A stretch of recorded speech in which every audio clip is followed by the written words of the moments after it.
Hi everybody, Bill 1911 here. Hey, happy Thanksgiving.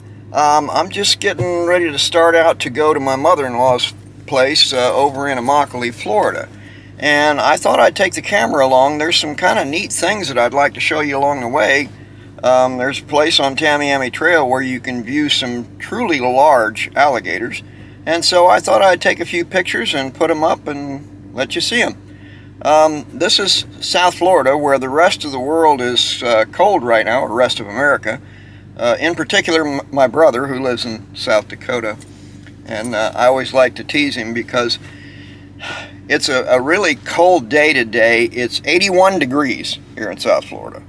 So if you're in one of those frozen solid states right now and you're in 2 feet of snow and all that other stuff, you have my condolences on that.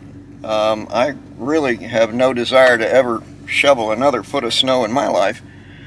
But anyway, so we're down here. Instead of wearing sweaters, we're just sweating. So it's 81 degrees down here, and we'll head out. Bill 1911 here. This is one of our little Florida gators here. This guy's probably about 10, maybe 12 feet long. He's a pretty good sized gator. But if you look, here's another one. You see some scarring on the end of his tail. I don't know what got his tail, but something tore him up a little bit. So these guys are actually, believe it or not, from the Cretaceous period, meaning that they have been around for about 65 million years. And they have changed very little in all that time. They're still pretty much the same as they always were. That indicates that it's a very successful species. They're tough. They're something else.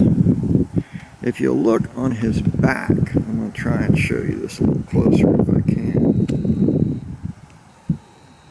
Alright, if you look right there on his back, those big scales, the big bumpy ones, those are called scutes. And there's something very interesting about those scutes. Those scutes are, believe it or not, underneath the skin, they're made of bone, and those bones are porous.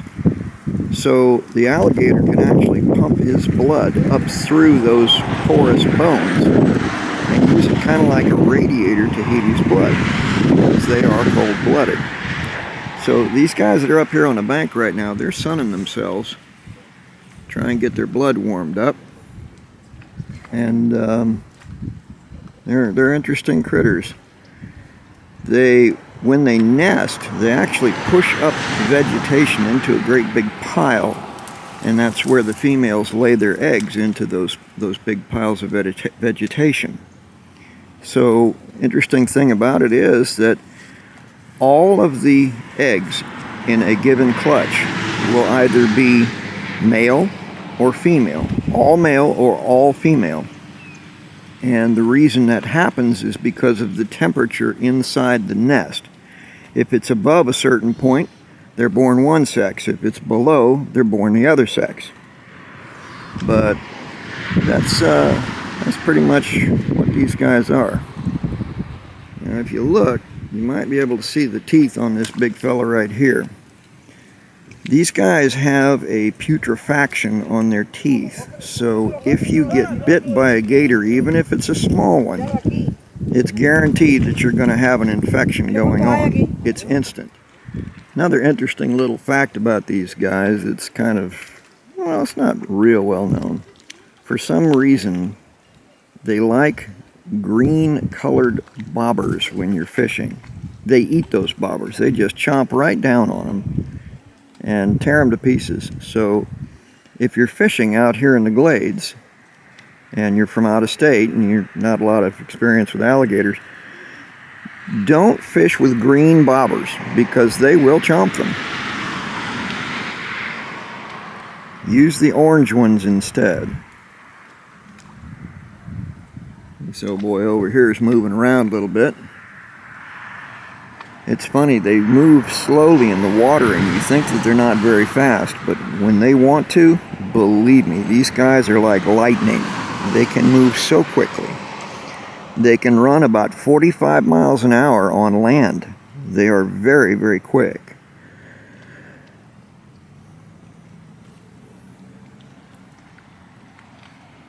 Well, this is kind of our Thanksgiving Day special today, and I'm glad we got a chance to see some of these guys up on top like this. We don't very often get a good close-up like this.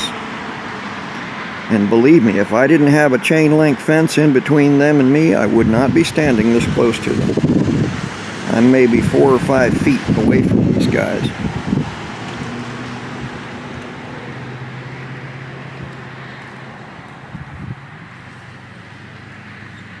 Another thing about them is that they are absolutely delicious.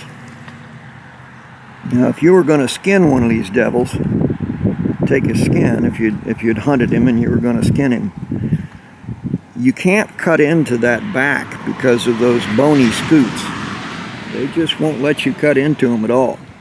So if you were going to do it, right on the last row of scoots, that's where you would insert your knife and cut along the skin there and take the skin off the belly. And the skin off the belly usually has some nice stripes to it. These guys, when they're born pretty small, and they grow about 1 inch per year, about 1 foot per year for the first about 4 years of their life. After that, that growth rate accelerates, that growth rate decelerates to about 1 inch per year. Meaning these guys are very old. They've been around for a long time. Well, that's it for our little alligator tour today.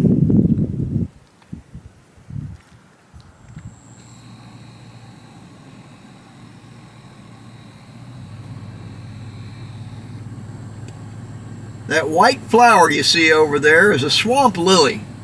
They grow wild out here in the Everglades, and as you can see, it is a beautiful place.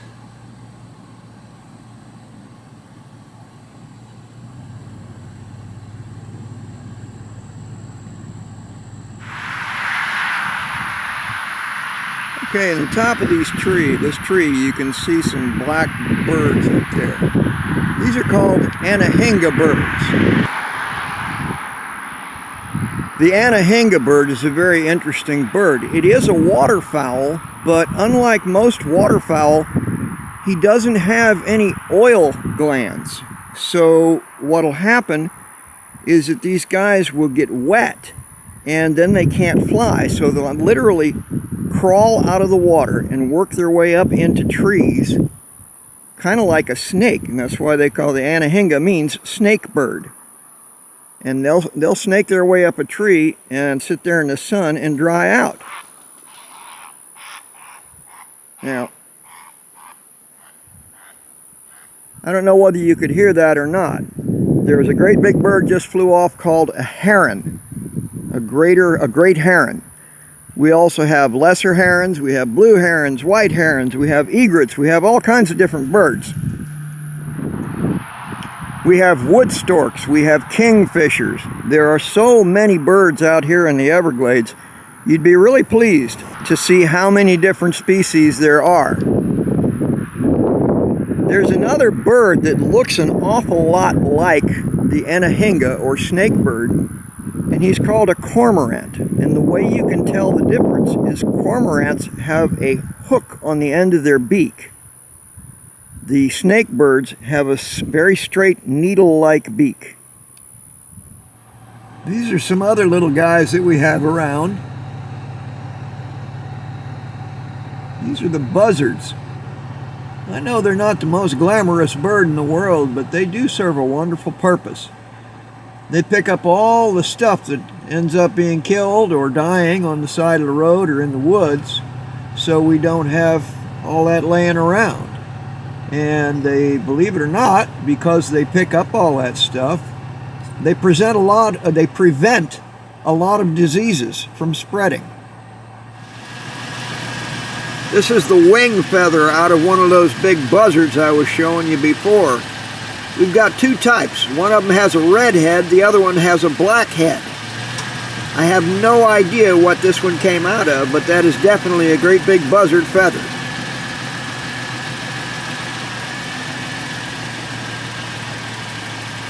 Give you an idea how big it is.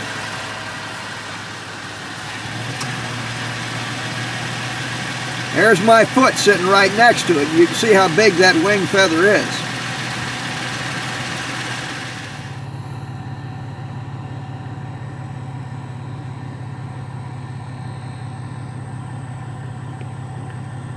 He's probably too far away to see, but right over there in that pine tree, there's a great big white bird.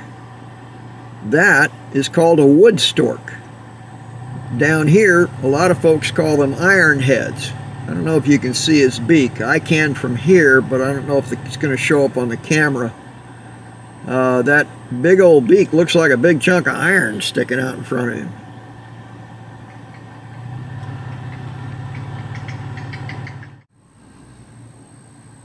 These are the Florida Everglades. I've lived down here my whole life, so for me, it kind of looks like something I've seen a million times and doesn't look like that much, but when other people come down here, they can see the austere beauty of it. Well, no pygmy rattlesnakes today. I gotta be honest though, when you're driving down the road like I'm doing right now trying to spot them, it's a real hit or miss proposition because their coloring is kind of a mottled brownish gray color, and they're so well camouflaged you can darn near step on them and not see them. They are hard to spot. Sometimes, like I said, they'll come out on the edge of the road and make it easy for you because this gravel road is kind of white looking, and when you've got that darker body of that snake on it, sometimes you can spot them. Also, they're not real big. They call them pygmy for a reason. They're only about, well, about the biggest one you'll ever see is maybe 30 inches would be huge. So I'd say about 24 inches is about the biggest you're ever actually going to see one. So that's your pygmy rattlesnake. Unfortunately, I didn't find any to show you. I am going to try and get a picture of one and see if I can put him up on the video.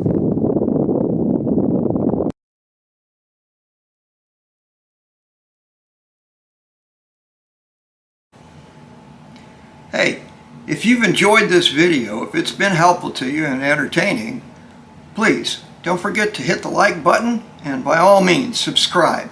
And when you're done with that, come and visit us at askbill1911.com.